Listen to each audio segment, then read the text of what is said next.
Todas las noches a lo largo de un año nos reuníamos 4 personas en la salita del George, en Debenham.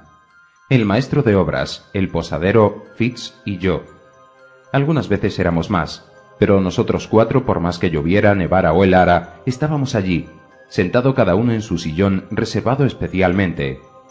Fiders era un viejo bebedor escocés, a todas luces un hombre de educación que disfrutaba de cierto desahogo, si uno considera el tiempo que había transcurrido desde que vivía en el ocio.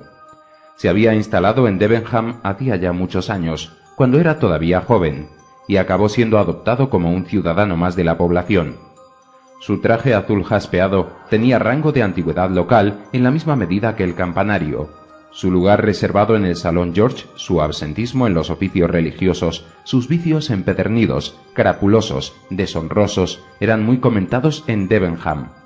Manifestaba vagas opiniones radicales y ciertas incredulidades de las cuales hacía alarde de vez en cuando, subrayándolas con unos golpes inseguros en la mesa.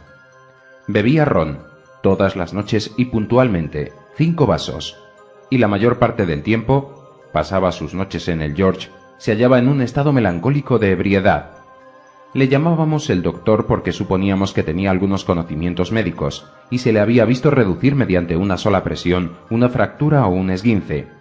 Salvo estas particularidades de poco relieve, lo ignorábamos todo acerca de su persona, así como de sus antecedentes. Cierta noche de invierno, más bien fría, acababan de dar las 9 y faltaba poco para que el hospedero se uniera a nuestro grupo. En ese momento había un enfermo en el George. Era un importante terrateniente del vecindario que tuvo de pronto un ataque de apoplejía cuando iba camino del Parlamento. Uno de los más famosos médicos londinenses había sido llamado a su cabecera. Era la primera vez que se producía un acontecimiento de esta índole en Debenham, pues el ferrocarril atravesaba el pueblo desde hacía poco tiempo, y aquel accidente nos había conmovido a todos en mayor o menor grado. «Está llegando», dijo nuestro anfitrión después de haber cargado y encendido su pipa. «Él», dije. «¿Quién? No hablará del doctor». «Él en persona», me contestó. «¿Cómo se llama?» «Doctor MacFarlane», anunció el posadero. Fitz había tomado ya su tercer vaso. Se hallaba en la euforia de la embriaguez, tan pronto dormitando como paseando la mirada inquieta en derredor suyo, pero al percibir la última palabra pareció salir de su duermevela y repitió 2 veces consecutivas el apellido de MacFarlane, la primera con bastante calma, la segunda con una repentina emoción. «Sí», continuó el posadero, «ese es su nombre, Dr. Wolfe MacFarlane». Fitz se desembriagó instantáneamente. Sus ojos brillaron, su voz se volvió clara, poderosa y firme. Su lenguaje adquirió un tono violento y severo. Nos quedamos atónitos ante su metamorfosis, como si hubiéramos presenciado la salida de un hombre de su tumba. «Le ruego que me perdonen», dijo, «pero temo no haber prestado demasiada atención a su conversación. ¿Dónde se encuentra el doctor Wolfe MacFarlane?» Y tras haber escuchado al posadero, añadió, «No puede ser. Y sin embargo, quisiera tener la oportunidad de verle cara a cara». «¿Le conoce usted, doctor?», preguntó el maestro de obras. «No quiera Dios», fue la contestación, «mas el nombre es extraordinario. Sería demasiado imaginar que pudieran ser 2. Dígame, patrón, ¿acaso es viejo?» «Oh», aseveró el anfitrión, «claro que no se trata de un joven. Sus cabellos son blancos, pero da la impresión de serlo más que usted. Sin embargo, tiene varios años más que yo», prosiguió Fitz, a la vez que asestaba un golpe en la mesa. «Son las huellas y el sello del alcohol, del ron y de una vida disipada, las que usted puede ver en mi rostro. Quizá aquel hombre pueda disfrutar de una conciencia tranquila y también de una buena digestión. Conciencia. Escuche, podrían haber opinado que yo era algún viejo y decente cristiano, ¿verdad? Pero no, yo no he mentido jamás. Podría hacerlo Voltaire si estuviera en mi pellejo, pero las ideas...» Se aplicó un papirotazo en el cráneo desnudo. Las ideas eran claras y penetrantes, y yo lo observé, pero no hice ninguna deducción. «Si usted conoce a este doctor», me arriesgué a observar tras una angustiosa pausa, «sacaré la conclusión de que no comparte usted la buena opinión que de él tiene nuestro patrón». Fitz no me miró siquiera. «Sí», decidió bruscamente, «he de verle cara a cara». Nueva interrupción. En ese momento cerraron una puerta en el primer piso con bastante rudeza y resonaron pasos en la escalera. «Es el doctor», gritó nuestro huésped. «Fíjese bien, puede usted reconocerlo». El pequeño salón distaba 2 pasos escasos de la puerta de la vieja posada del George. El ancho hueco de la escalera desembocaba más o menos en la calle, y entre el umbral y el último peldaño quedaba apenas espacio para una pequeña alfombra de Turquía. Pero aquel lugar estaba brillantemente alumbrado todas las noches, no solamente por la linterna de la escalera y el farol que señalaba el rótulo de la casa, sino por la cálida luz derramada por la ventana de la sala que se utilizaba como bar. Por este motivo el George llamaba la atención de los transeúntes. Fitz se encaminó con paso ligero y firme hacia la entrada. Nosotros permanecimos atrás a la expectativa y observábamos el encuentro de los 2 hombres cara a cara, como había dicho uno de ellos. El doctor McFarlane era ágil y vigoroso. Los cabellos blancos coronaban un rostro sereno y pálido, pero enérgico. Iba lujosamente ataviado, con el más fino paño y la tela más blanca que cabe imaginar. Llevaba una larga corbata blanca moteada en lila y en el brazo un amplio abrigo de viaje en piel. Sin duda alguna aquel hombre disfrutaba enteramente del desahogo y de la consideración ajena, por lo cual el espectáculo de su encuentro con nuestro hablador, borracho, calvo, sórdido y lleno de granos que le estaba haciendo frente al pie de la escalera, arrebujado en su viejo y abigarrado abrigo, ofrecía el más sorprendente de los contrastes. «McFarlane», dijo Fitz, bastante alto en un tono de voz que tenía más del herralde que de amigo. El célebre médico se detuvo en seco en el cuarto peldaño, cual si estuviera sorprendido por la familiaridad del apóstrofe y se sintiera herido en su dignidad. «Toddy McFarlane», volvió a decir Fitz. El londinense casi se bamboleó. Miró durante el transcurso de un segundo al hombre que se hallaba ante él, echó una espantada mirada hacia atrás y luego en un atemorizado cuchicheo: «Fitz», dijo, «¿usted?» «Sí», le repuso el otro, «yo. ¿Acaso pensaba que había muerto yo también? Uno no se deshace con tanta facilidad de sus conocidos». «Chitón», exclamó el doctor, «Chitón, este encuentro es tan inesperado. Puedo advertir que usted se halla bastante maltrecho por la vida. Me costó bastante reconocerle, lo confieso, pero estoy encantado de tener esta oportunidad. Por el momento nuestra conversación debe limitarse a cómo está usted y hasta la vista, pues mi coche me está esperando y no puedo perder el tren. Pero usted puede darme sus señas y le aseguro que tendrá noticias mías en los próximos días. Tenemos que hacer algo en favor de usted, Fitz. Temo que ande escaso de dinero, pero tenemos que solucionarlo con toda sencillez, como en los tiempos pasados, cuando cantábamos y cenábamos juntos. «Dinero», gritó Fitz. «El dinero que me entregó la última vez que nos encontramos se halla en el lugar donde lo tiré, bajo la lluvia». Una vez pasada la primera sorpresa, el doctor McFarlane le habló en un tono algo superior y a la vez confidencial, pero la poco común energía de este último rechazo le hundió nuevamente en su primera confusión. Una expresión diabólica se extendió en sus rasgos casi venerables. «Querido amigo», declaró, «sea como usted lo desea, mi última reflexión le ofende. No insisto. Quiero no obstante dejarle mi dirección». «No la quiero. No quiero conocer el techo que le ampara», le interrumpió el otro. «He oído su nombre. Temía que pudiera ser usted. Deseaba saber si después de todo había un Dios. Ahora conozco que no lo hay. Váyase». Fitz se hallaba en medio de la alfombra, a medio camino entre la escalera y la carretera, y el famoso médico londinense, pronto a escapar, hubiera debido pasar por alto. Era visible que este último vacilaba al pensar en la humillación que aquello representaba para él. Había palidecido, sus gafas tuvieron un amenazador destello, pero en medio de su indecisión se percató de que su cochero estaba observando con toda atención esta insólita escena, a la vez que divisaba nuestro grupito atónito en el rincón del bar. Ante la presencia de tan numerosos testigos decidió huir. Se encogió sobre sí mismo, pasó rozando el revestimiento de madera de la pared y se escurrió cual una serpiente.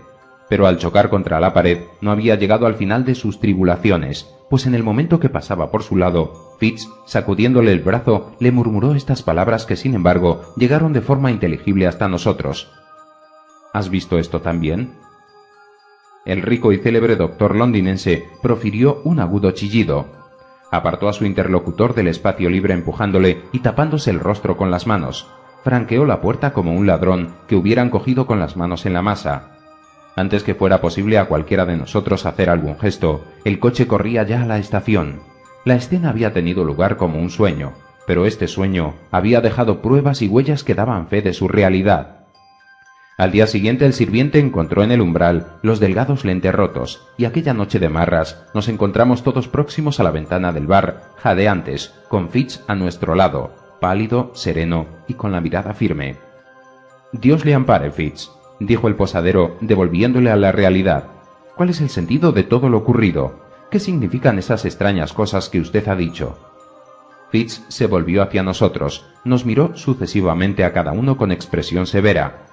«Procuren ustedes no hablar demasiado», nos puntualizó.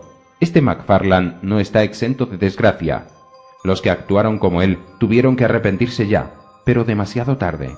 Entonces, sin acabar su tercera copa, muy lejos de esperar a los otros dos, nos dio las buenas noches, pasó bajo el farol del hotel y se perdió en la oscuridad de la noche. Nosotros tres volvimos a nuestros sitios en el salón, con su gran lumbre rutilante y sus 4 candelas claras. Y como recapitulábamos entre nosotros los acontecimientos, nuestra primitiva impresión de sorpresa se transformó al poco rato en una intensa curiosidad. Nos quedamos hasta una hora muy avanzada de la noche.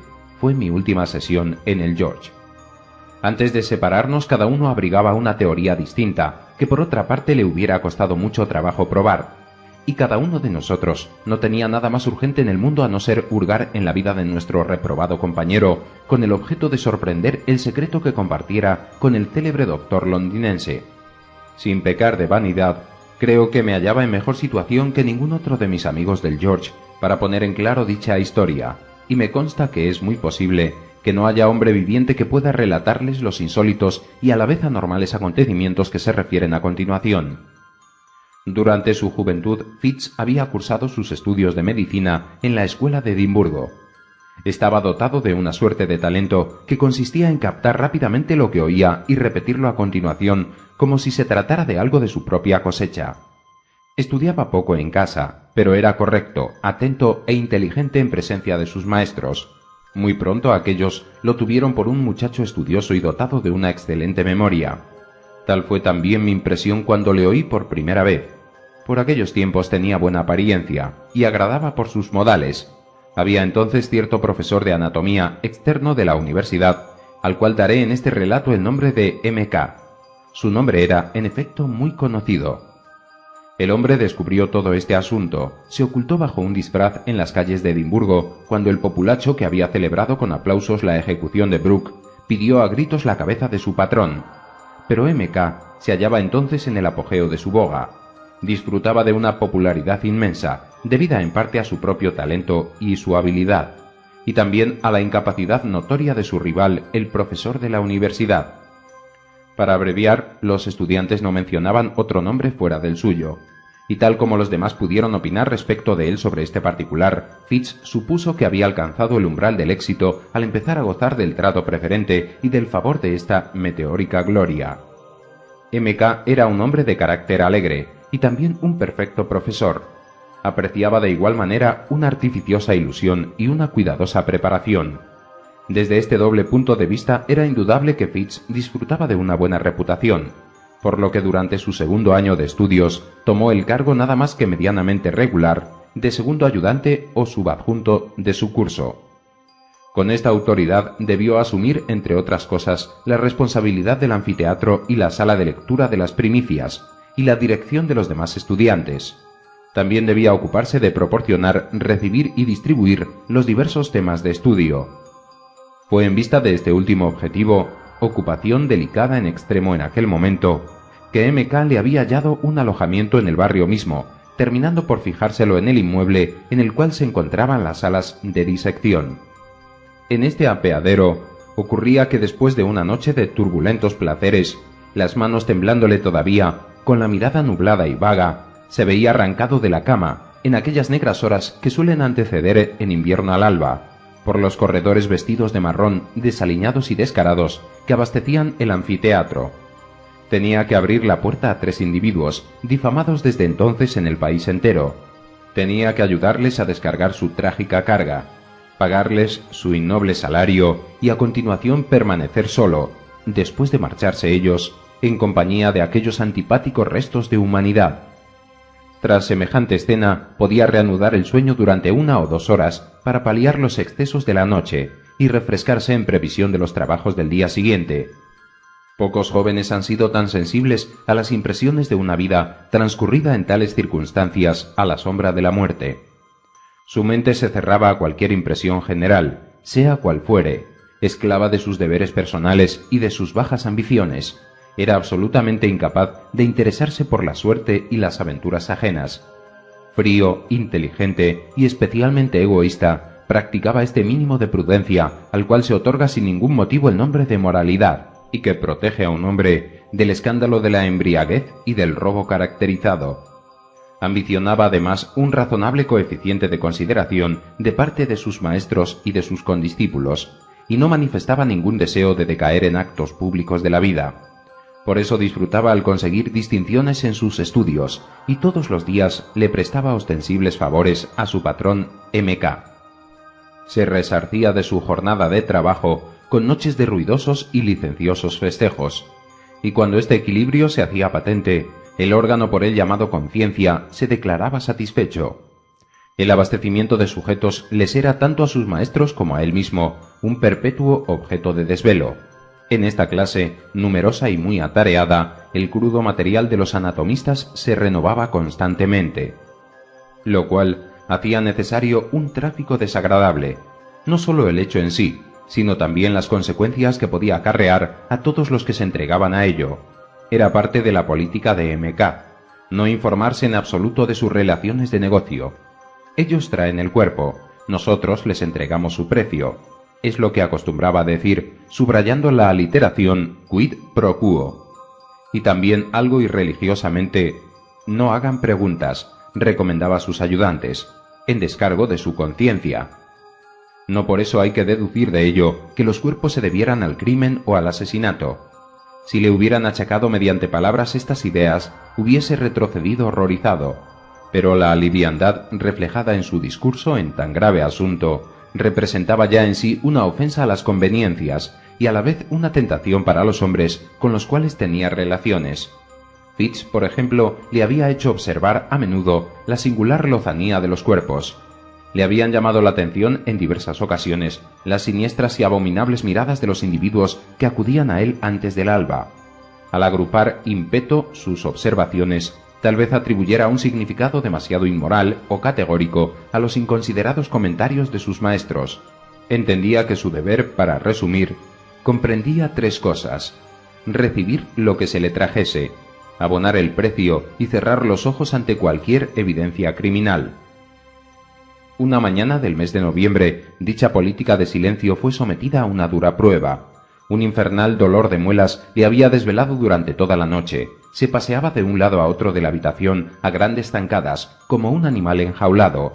Revolcándose furiosamente en su lecho, había caído al fin en uno de estos profundos y penosos sueños que suelen presentarse después de una noche de dolor, cuando fue despertado por la rabiosa repetición 3 o 4 veces de la señal convenida. La luna brillaba clara en una helada y ventosa atmósfera encima de la aún dormida ciudad. Sin embargo, un indefinible rumor preludiaba la ruidosa actividad del día. Los vampiros habían acudido más tarde de lo que solían hacerlo, y parecían, contrariamente a su costumbre, también estar deseosos de marcharse. Fitz, muerto de sueño, les acompañó, alumbrando el trayecto al piso superior. Le llegaban sus cuchicheantes voces irlandesas como en sueños, y cuando hubieron desembalado su sucia mercancía, se recostó somnoliento contra el muerto. Tuvo que hacer un esfuerzo para reaccionar y buscar el dinero para pagarles. En aquel momento su mirada se detuvo sobre el rostro del cadáver. Se estremeció y se adelantó 2 pasos, acercándose con la vela más alta. «¡Dios Todopoderoso!», gritó. «¡Es Jane Galbraith!». Los hombres no pronunciaron ni una sola palabra, pero se deslizaron en dirección a la puerta. «Les digo que la conozco», prosiguió. «Ayer estaba viva y disfrutaba de una buena salud. Es imposible que haya muerto de modo natural. No habrán podido conseguir este cuerpo por medios honestos». «Claro que sí, señor mío. Está usted completamente equivocado», le contestó uno de los hombres. Mas el otro, mirando a Fitz con sorna de hito a hito y con maldad, pidió que el pago se efectuara inmediatamente. Era totalmente absurdo ignorar la amenaza y aumentar el peligro de la situación en la cual se hallaba. Fue débil. Balbució unas vagas excusas y sus malevolentes visitantes le abandonaron. Apenas habían salido que buscó la confirmación de sus dudas. Una docena de indicios le permitieron reconocer a la chica con la que había estado bromeando el día anterior. Preso de pánico, buscó refugio en su habitación. Allí pudo reflexionar libremente sobre el descubrimiento que acababa de hacer.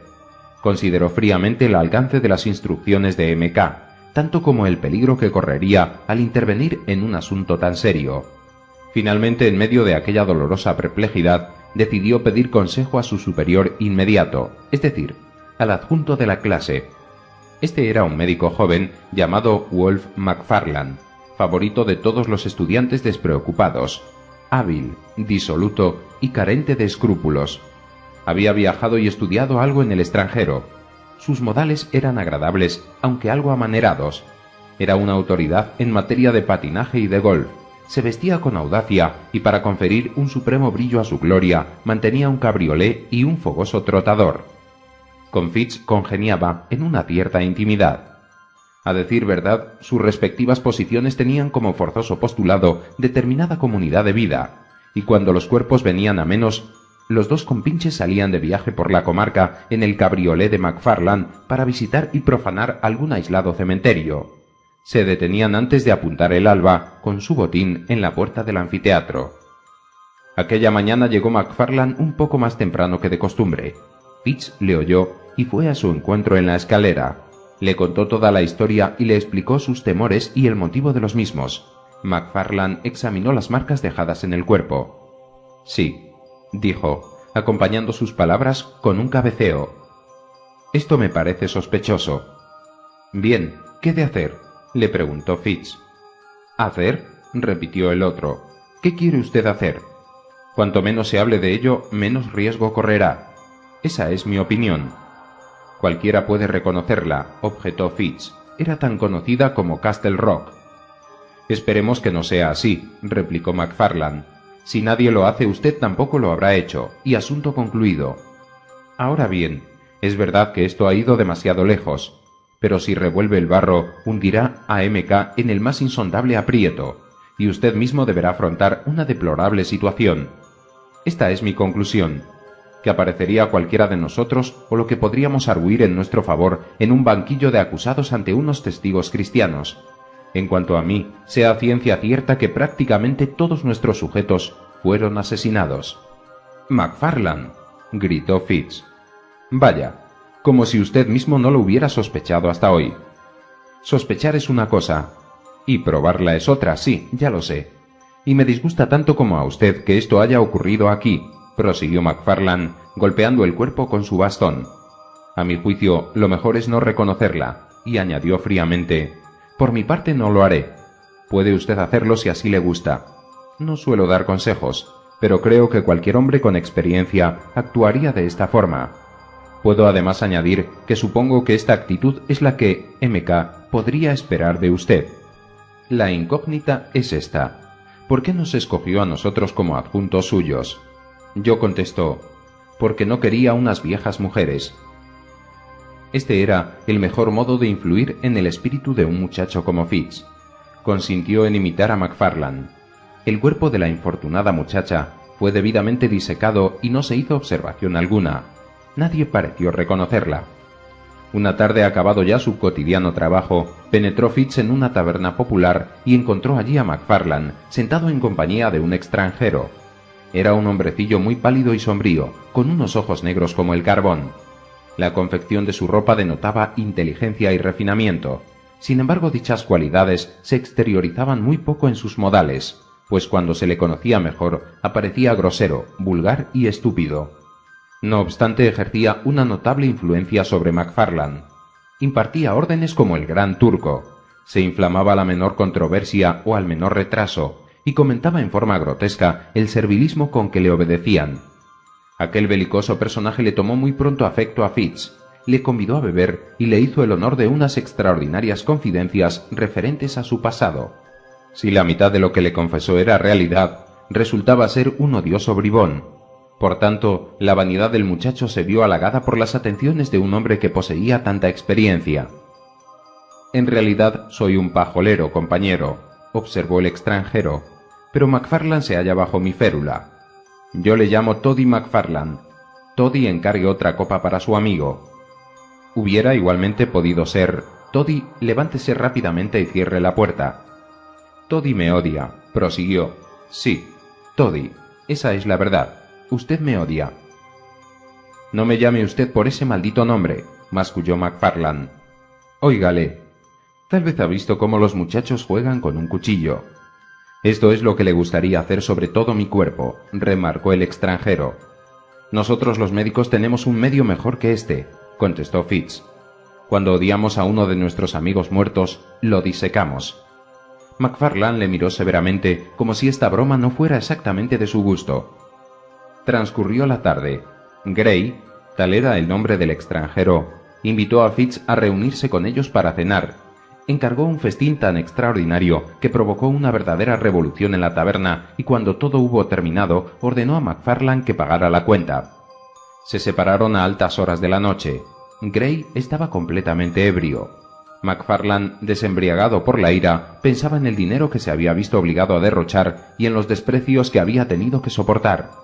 Fitz, aturdido a consecuencia de tantas libaciones, regresó a su casa balanceándose y con la mente completamente ausente. Al día siguiente, MacFarlane no acudió a las clases, y Fitz se sonrió interiormente al imaginárselo siguiendo siempre al intolerable Gray de taberna en taberna. Tan pronto llegó la hora de descanso, salió corriendo en busca de sus compañeros de la noche anterior. Sin embargo, no logró encontrarlos en ninguna parte, por lo cual volvió pronto a su casa, se acostó y durmió tranquilamente. A las 4 de la mañana fue despertado por la conocida señal.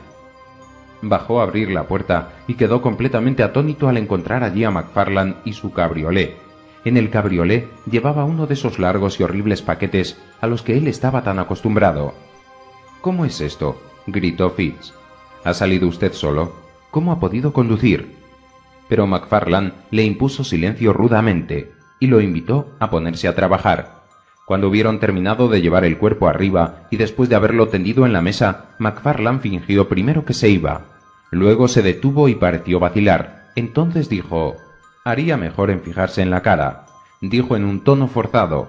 «Sí, creo que es mejor», repitió, en tanto Fitz le miraba fijamente con asombro. «Pero, ¿dónde, cómo y cuándo cogió usted esto?», exclamó. «Mire usted la cara». Esa fue la única respuesta. Fitz vaciló. Le invadieron unas extrañas sospechas.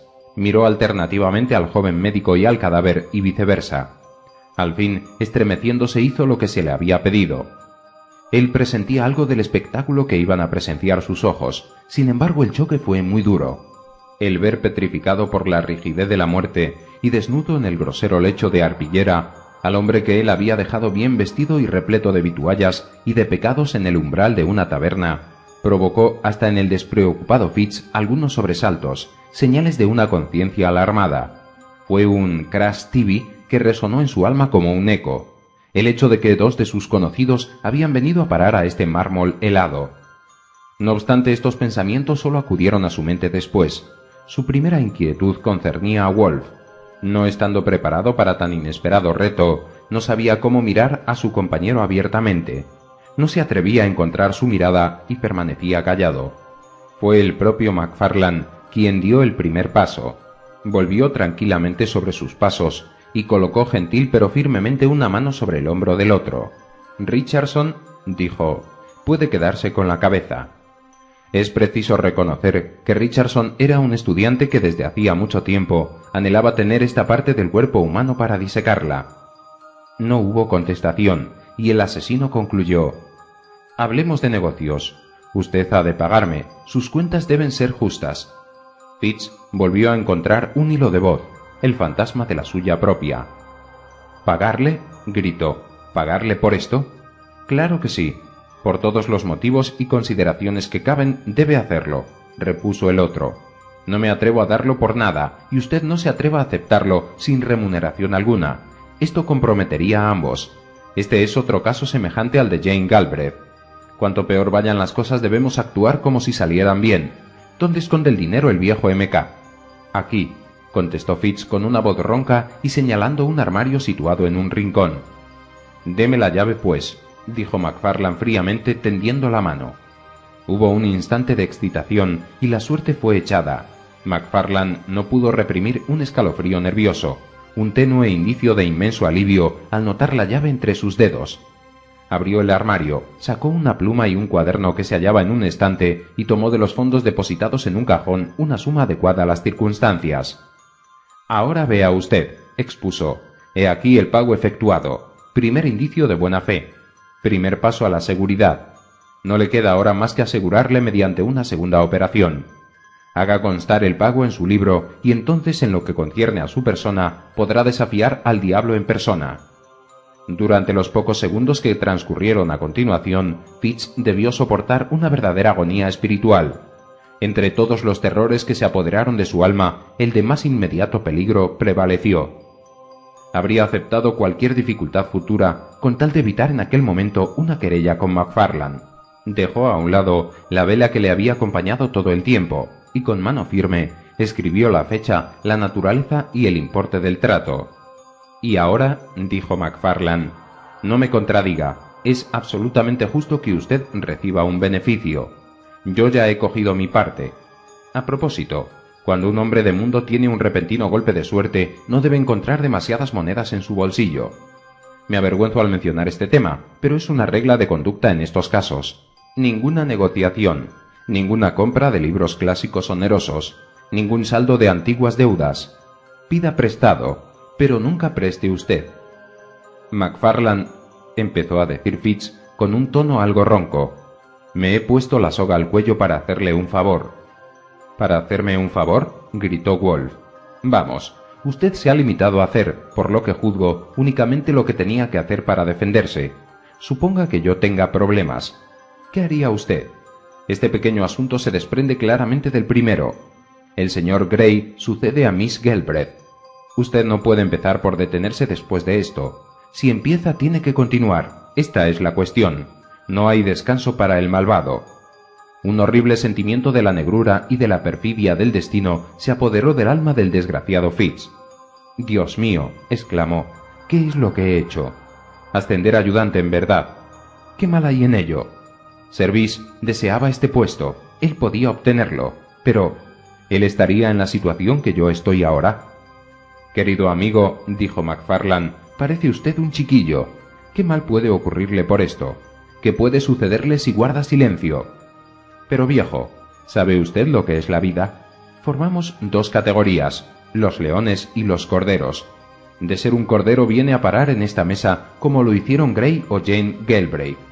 Si es un león puede vivir y montar un glorioso caballo como yo, como M.K., como todos los que están dotados de algún espíritu y también de audacia. Ahora tiene dudas, pero fíjese en M.K., querido amigo. Tiene habilidad y ha picado usted. Le tengo simpatía, y M.K. también. Ha nacido para conducir la jauría, y le aseguro por mi fe y experiencia de la vida que dentro de 3 días se burlará de todos estos espantapájaros, cual un alumno de una escuela superior se ríe de una farsa. Dicho esto, McFarlane salió y se metió por la alameda en su cabriolé para recostarse antes del anochecer.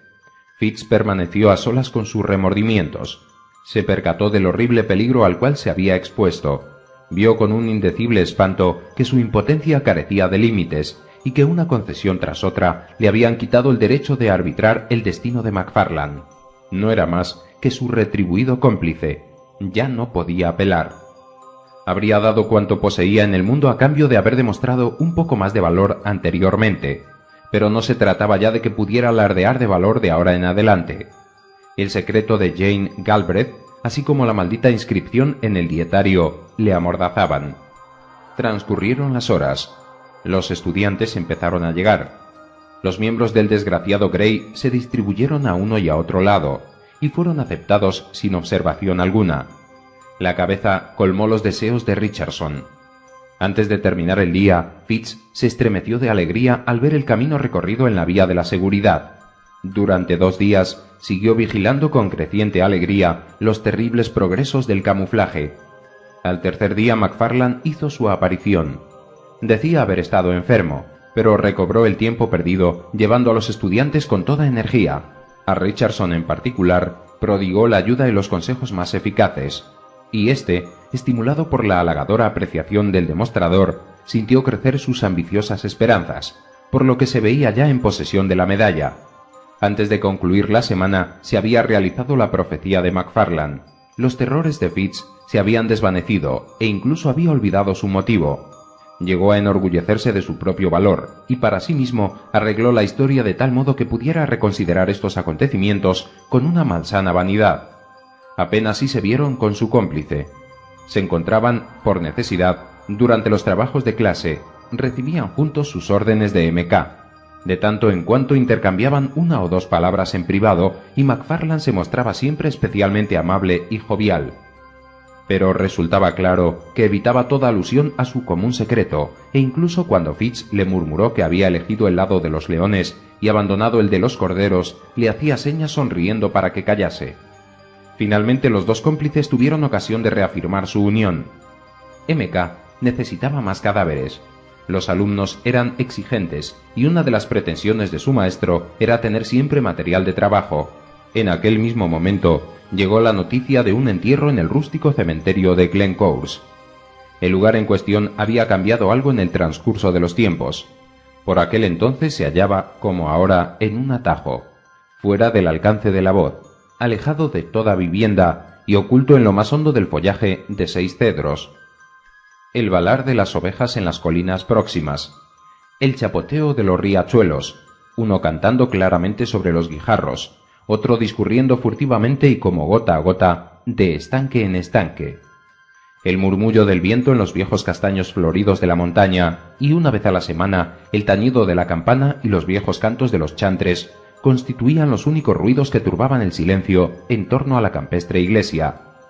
El resurreccionista, para usar un vocablo de aquella época, no se hallaba cerca de ser desviado de su objetivo por algún sentimiento de piedad habitual.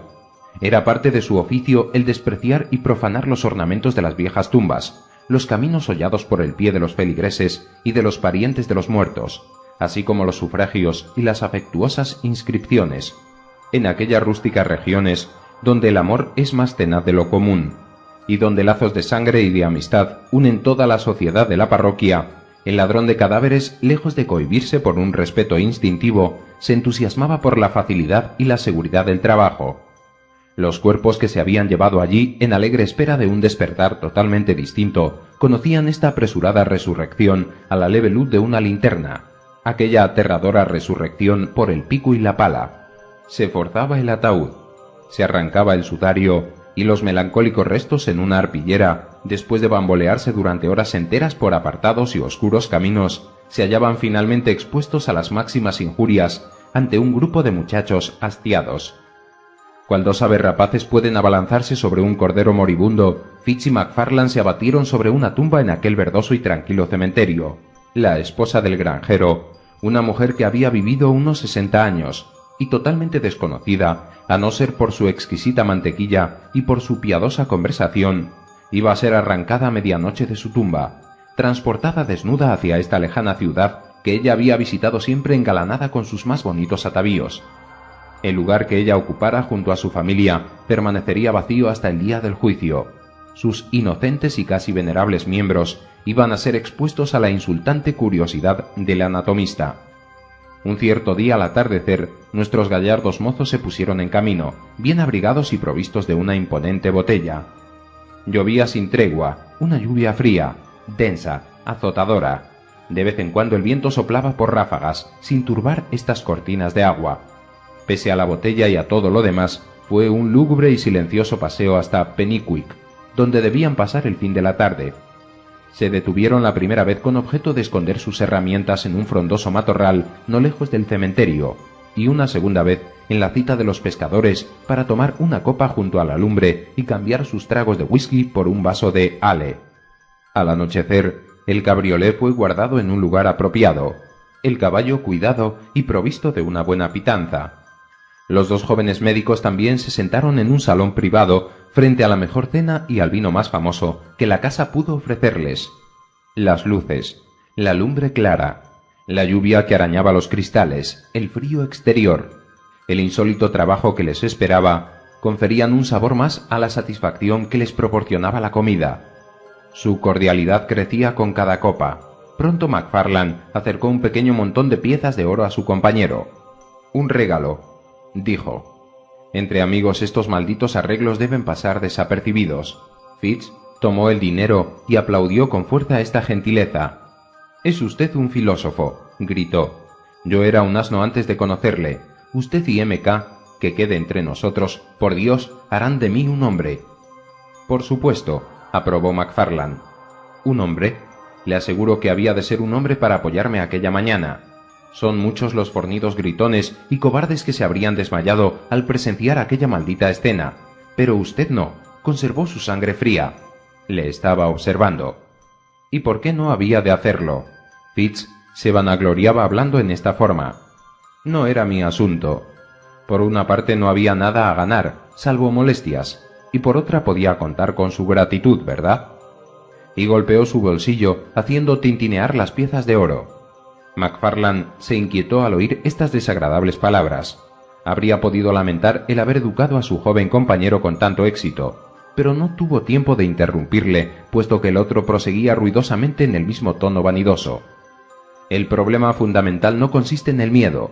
Ahora bien, entre amigos no tengo mucho interés en ser colgado ciertamente, pero de todas formas, MacFarlane, yo había nacido para despreciar. Infierno, Dios, diablo, justicia, injusticia, pecado, crimen y toda la vieja galería de curiosidades. Esto puede asustar a los demás, pero a hombres de mundo como usted y yo, esto no inspira más que desprecio. En memoria de Grey». Mientras tanto se había hecho tarde. Obedeciendo sus órdenes, les acercaron el cabriolé y encendieron las linternas. Los jóvenes pagaron y emprendieron el camino.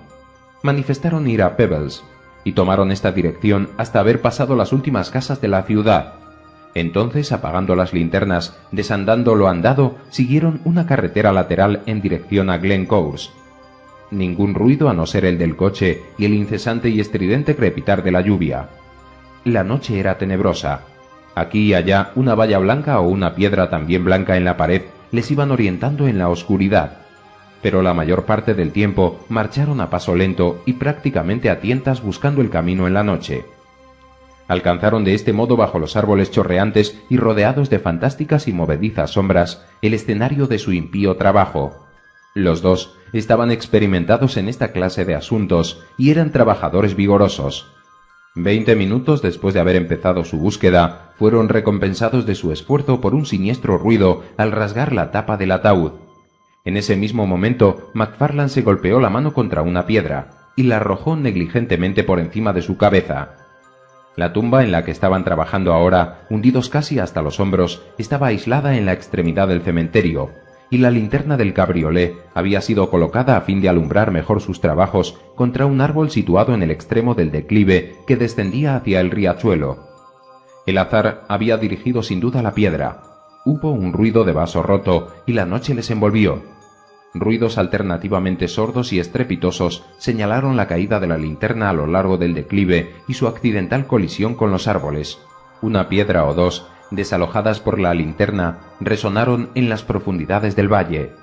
Entonces el silencio y la noche se cerraron nuevamente sobre aquel lúgubre paraje, y pudieron prestar atención en esta insondable oscuridad sin percibir nada fuera de la lluvia, tan pronto azotada por el viento como cayendo rectamente sobre millas de campo descubierto.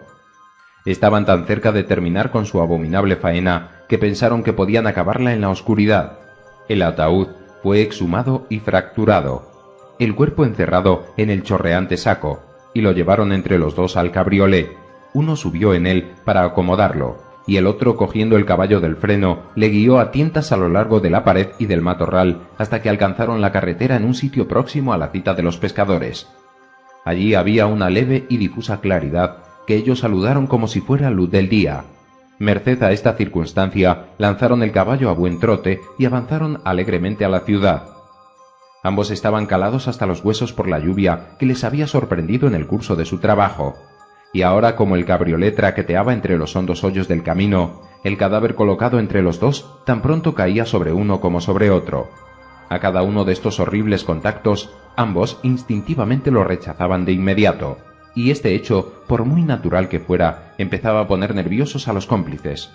McFarlane intentó algunos chistes feos respecto a la mujer del granjero, pero esto lo hizo con pocas ganas y Fitz le invitó a callarse. Su inmunda carga seguía bamboleándose de un lado a otro. A veces la cabeza se reclinaba, confidencial, sobre sus hombros. Otras veces la tela mojada les azotaba la cara como una mano de hielo. Un pérfido escalofrío empezaba a recorrer el alma de Fitz. Clavó la mirada con insistencia en el paquete que le pareció haber crecido. De todos los puntos del horizonte, de vez en cuando unos lúgubres aullidos de perros guardianes acompañaban su paso, y cada vez más Fitz imaginaba que algo sobrenatural estaba aconteciendo, que alguna transformación innombrable tomaba cuerpo en el cadáver, y que su impía carga era la que hacía aullar a los perros. «Por el amor de Dios», dijo con esfuerzo, «por el amor de Dios, denos lumbre».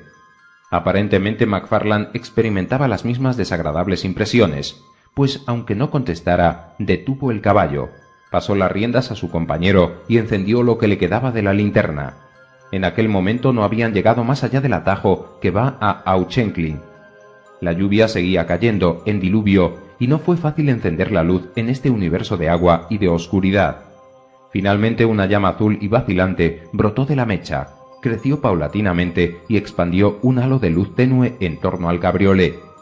Les fue entonces posible a los dos jóvenes verse uno a otro, y también al paquete que transportaban. La lluvia había moldado el vasto embalaje a los contornos del cuerpo que contenía. La cabeza se destacaba claramente del tronco. Los hombros estaban perfectamente modelados. Algo a la par espectral y humano los obligaba a no apartar la vista de la horrible compañera de su calaverada. Durante un largo rato McFarlane permaneció inmóvil, sosteniendo la linterna. Un indescriptible terror se cernía como un velo húmedo en torno al cuerpo y adhirió una máscara lívida en el rostro de Fitz. La sospecha insensata, aterradora, de algo que parecía imposible, se apoderó de su mente. Un segundo más tarde hubiera hablado, pero su compinche lo hizo antes. «No es una mujer», dijo McFarlane con voz ahogada. «Era una mujer cuando la pusimos ahí», cuchicheó Fitz. «Sostenga la linterna», ordenó McFarlane. «Quiero ver su rostro». Fitz cogió la linterna y su compañero deshizo el cierre del saco y descubrió la cabeza. La luz alumbró vivamente los rasgos negros, acusados, las mejillas bien delineadas de un rostro demasiado familiar, que a menudo había aparecido en los sueños de ambos jóvenes durante algunos días. Un aullido salvaje rasgó la noche, cada uno huyó por su lado. La linterna rodó en el suelo, se rompió y se apagó. El caballo, aterrorizado por esta insólita agitación, dio un brinco hacia adelante y echaron chispas las 4 herraduras. Galopó por todo Edimburgo, arrastrando detrás de él al único ocupante del cabriolé, el cadáver de Grey, disecado tiempo atrás.